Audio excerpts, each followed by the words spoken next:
Hey, what's going on, guys? Gamer Dude back once again, bringing you some news regarding the next Batman game.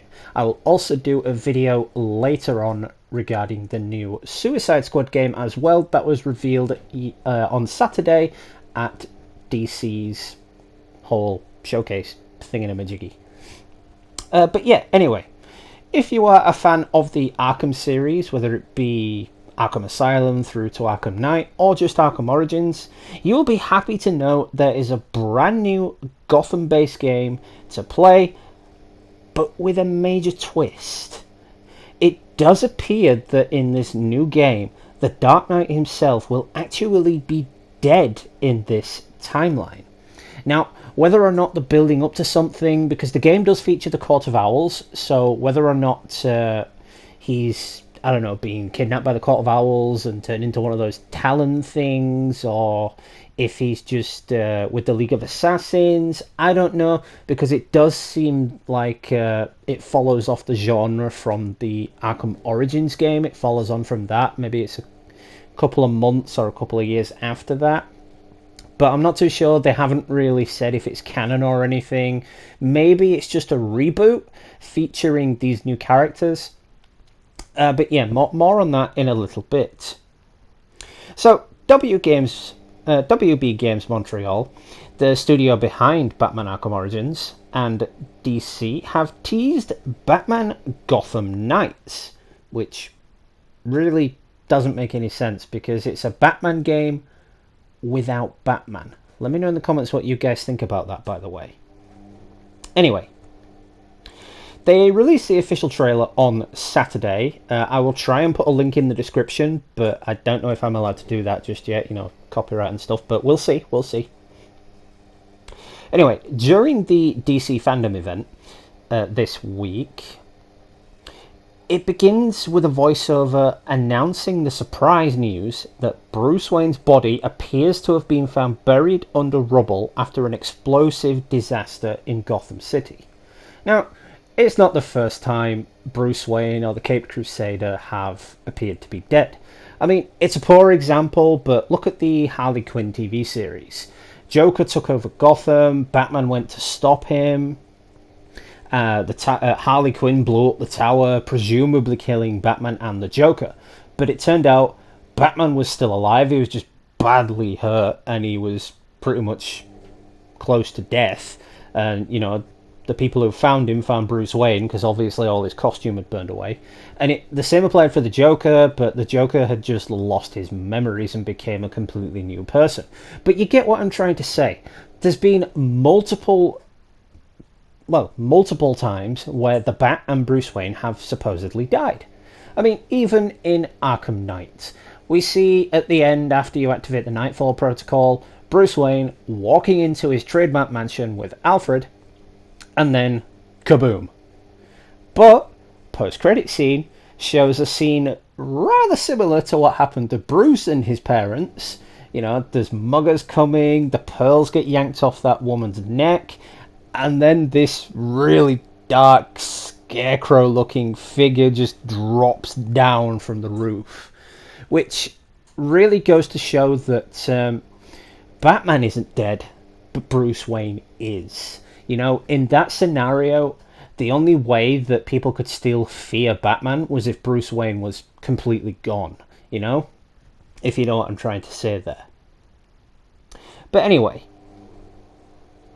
when we then see Bruce Wayne leave a sort of heartfelt goodbye message for four of his most trusted allies, Batgirl, who happens to be, of course, Police Commissioner Jim Gordon's daughter, glad they kept that canon, Robin, who is Tim Drake this time around, Nightwing, Dick Grayson, and the Red Hood, Jason Todd.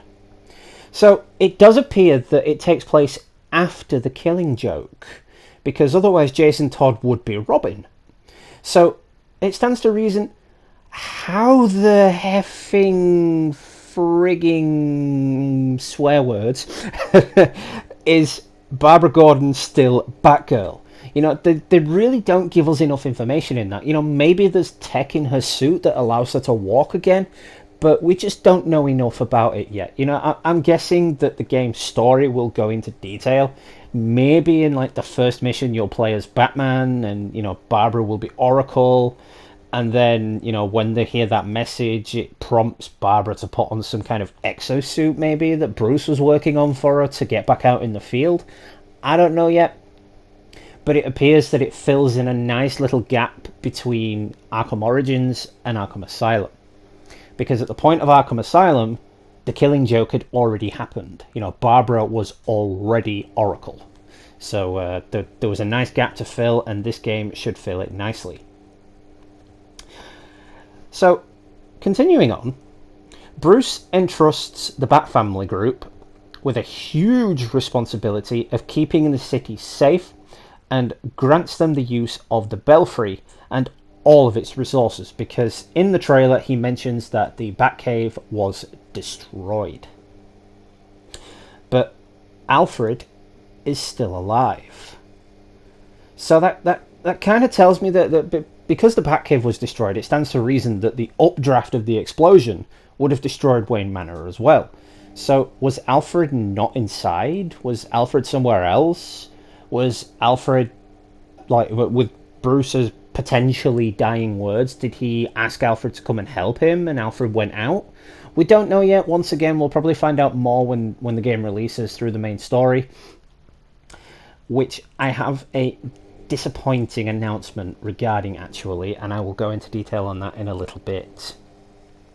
But anyway, in order to help the sort of cortege or quartet reinvent themselves as their own versions of the Dark Knight. So they're not trying to replace Batman. You know, the mantle hasn't been passed to Jason Todd or Dick Grayson. You know, they're not trying to be Batman. They know they can't be Batman. They are trying to be their own versions of this character, and it's going to take it in a whole new direction. Now, players will be able to play as each of the four characters, with the studio describing them as Batgirl, fighter and hacker extraordinaire, Nightwing, wise leader and master duelist. What, is he playing Yu-Gi-Oh or Duel Monsters or something? Anyway, Red Hood, who is intensely strong and very skilled with weaponry, and Robin, who is an expert fighter and genius detective-like thinker. So how's it going to work? Because if you think about it, Jason Todd really doesn't like Tim Drake, because Tim Drake became Robin something like, I think, 4 months after Jason Todd disappeared. And it's a bad case of, well, they can't really work together, because is Red Hood or Jason Todd going to try and kill Tim Drake and take the costume back, or just kill him out of spite and be like, bruh, that's mine, the do you think you're doing? You know, it's like, you're moving in on my turf. You know, I was gone for like less than a month or something, and you took my place. Rude, just rude. I mean, that's how I'd feel anyway. But yeah, the gameplay featured in the trailer does tease some of their exciting new abilities, as we see Robin teleporting himself to a crime scene and in between vantage points. Now, I can only imagine that, you know, he doesn't have teleportation gear built into his armor. I can only imagine that he's using the Justice League Watchtower to teleport from place to place. Now, Batgirl we saw swinging between buildings, we saw Nightwing knocking out villains with some serious acrobatic moves, which is not surprising, and we saw Red Hood proving himself a master shot with a gun. You know, he's basically just a rehash of Deadshot, you know? He's like, I never miss. But this footage also promises that players will get to try out flying, have a go at becoming invisible, and ride the famous Batcycle. So if we're going to be riding the Batcycle, is there a catch to it, you know? Will we only get to ride it between missions, or do we get to free roam? You know, is there a free roam like there was in Arkham Knight and Arkham City? I would personally love a free roam in this, because it seems like you can switch between the characters at will. So like, it would be really cool if you're taking on gang of thugs, and then you just switch between, say, Batgirl to Red Hood. If you shoot one up in the air, for example, as Nightwing, you can then just transfer to Red Hood and then blast them with your guns. That would be super dope. Or, like, if you jump off a building and then you fall into the ground, instead of falling to the ground as Batgirl and doing, like, a Batman-style shockwave, could you transfer to Red Hood, and then whilst you're falling, you just blast your guns at a group of enemies? Again, that would be super dope. But the game's official website does describe Gotham Knights as an open world action RPG set in the most dynamic and interactive Gotham City yet. So bringing me back to my open world point, when exactly will the open world open up? You know, is it, like I said, just between the missions, you know, or do we get a full range of free roaming whilst we're not doing any missions? Or, you know, when you complete the game, can you just fly around as Batgirl or Robin or something on the Batcycle? And will Batman actually be a character in this game? Will he appear in this game at all? Because, you know, like I said, he does leave that heartfelt message at the end, at the beginning, sorry. But there's no word if he actually makes a physical cameo or appearance in this game. I can see what WB are doing, you know, because a lot of DC games are based around Batman and just Batman. But if you think about the Arkham games, it works to a degree. I think what they've done, because it does appear that the Joker's being killed off as well, it seems like the Batman storyline has been played out, and they're trying to go in a different direction with the Bat family, because you don't really see much of the Bat family throughout the Arkham universe. Yeah, you get little glimpses of Robin and Nightwing, and you speak to Oracle, but you don't really get to envision what it's like to be that character. You know, you don't really get to feel that character. You don't really get to connect with that character because they're not there for long enough. So, the game I thought was going to be just online co-op only, and I said I'd bring this up earlier. So it does appear that it's not co-op only, and that's a relief, because in the trailer that they revealed, it looked like it would just be co-op only, which would have really sucked, because I don't really have any friends on PlayStation who like playing Batman. So it's really cool that you can play it solo or play it with a partner. You know, there's 5 distinct boroughs, and you can drop in on criminal activity wherever you find it. You know, the synthesis continues. It's a rehash of Arkham Knight, just with different characters, basically. The end of the trailer also teases that, again, I mentioned this earlier, the Secret Society, the Court of Owls, will play a major role in the game, which, again, I mentioned that could possibly feature the resurrection or just solve the disappearance or the mysterious fake death of Bruce Wayne. You see, I don't think they're going to kill off an iconic character like Bruce Wayne. I don't think they'll do it, because if they want to make a franchise out of this, at some point, Batman will need to return. Unless, and bear with me here, they decide to bring Damian Wayne into it, and Damian Wayne takes the mantle of the Bat. Now that would be an interesting thing. You know, that Bruce Wayne is actually dead, and Damian Wayne turns up. He looks just like Bruce. He sounds just like Bruce. He acts just like Bruce. And to everybody else, he is essentially Bruce Wayne. So he could maybe change his name to Bruce, or he could just take over Bruce's legacy. He could take over the company. He could take over the Bat family. He could essentially inherit the cowl. But, you know, that's just a fan's hopes and dreams right there. So the team is definitely thrilled to announce Gotham Knights shared work in bringing a different story of the DC superheroes to the forefront.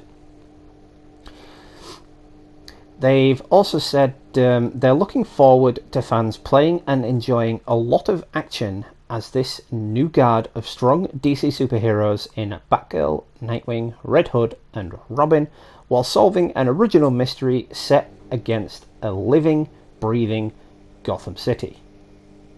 Now, it is set to release in 2021. Good news though, it is set to release for PlayStation 4 and Xbox One. But it is also coming for PS5 and Xbox Series X.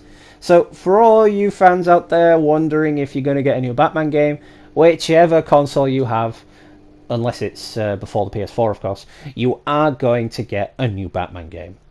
Which I'm thrilled about, because when Arkham Knight came out, I still had a PS3. I was still playing the original Arkham Asylum game on the PS3. And I was super pissed that the Arkham Knight was next gen only. I thought, oh, well, you know, they could have downscaled it a bit, you know, maybe removed a couple of features and brought it onto this platform as well. But you know, I guess not. So I am relieved that it is going to be on current gen as well. Maybe it's just WB's way of getting a cash grab. I get that there'll be less in the game, like I just said, but it's still fantastic, and I will, when I get a next-gen console, be making another purchase of said game, unlike Grand Theft Auto 5, which has been on the last 3 generations. So before we go, and I will make another video on this later, I want to talk a little bit about the new upcoming Suicide Squad game as well, which is called Suicide Squad Kill the Justice League. Now, I saw the trailer for this, and I thought it looked pretty good, you know, but the one thing I didn't like was the fact that Captain Boomerang looks like he has the Flash's super speed. And I'm like, what? Why is Boomerang moving so quickly? He's supposed to be super slow and can only throw a boomerang around. And King Shark as well, he has a giant minigun. And it's like, well, King Shark's a badass anyway. He can just bite somebody's head off. Why does he need a minigun? And, you know, I think they might have gone a little bit overboard with some of the stuff, you know, but other than that, it does look pretty cool. And the game's title really does speak for itself, because at the end of the trailer, we see Superman appear in a blaze of glory. He appears to have saved somebody from a falling helicopter, only to vaporize said person with his heat vision. And I thought that was super dope. It's a darker side of Superman, which looks like he's been taken over by Brainiac, who appears to be the lead villain of the game. Now, the Suicide Squad, of course, it follows the traditional, like, Amanda Waller, I'm going to blow your heads off if you don't obey me kind of deal. And, you know, Harley Quinn and the rest of them just not giving a shit about it at all. But yeah, anyway, before I turn this into 2 separate videos, or 2 topics in the same video, I'm going to leave it there. Now, let me know in the comments what you guys think. What do you think of the Suicide Squad game, which, again, I will make a video on later, and the new Batman game? How do you think it's going to work, you know? Do you think it's great to see a game without Batman? Do you think it should even be called Batman? Do you think it should be called, I don't know, the Rogues Gallery, or the Bat Family, or Batgirl and Nightwing, or the Bat Family Reunites or something? I don't know. Or maybe, actually, it should be called The Death of Batman. That would be a cool title, but it has been used a lot in comic books and TV shows and whatnot, but it's still a great title. I think they should have gone with that instead of Batman, because, you know, as far as we know, Batman's not in the game. So yeah, leave your thoughts and opinions in the comments below. I would love to hear your feedback from it. If you are new to the channel and enjoyed this video, make sure you smash that like button and drop me a subscribe. I always sub back to new subscribers and view any content you may be producing. Let's see if we can get to 9 likes on this video. That would be super appreciated. Also, I do apologise for being absent for the last week. I know I've not been uploading much. I've just been a little bit busy, you know, sorting a few priorities out, getting my stuff together and whatnot. But I'm gonna try uploading a couple more videos. Like I said, there's at least 2 more due today. I finished that Grand Theft Auto one I talked about last week, but I never got a chance to upload it, so bear with me on that. I'm going to do that today as well. So yeah, anyway, that's it then. I hope you enjoyed the video. This has been a Gamer Dude. Happy gaming. and I will catch you all in the next one, guys.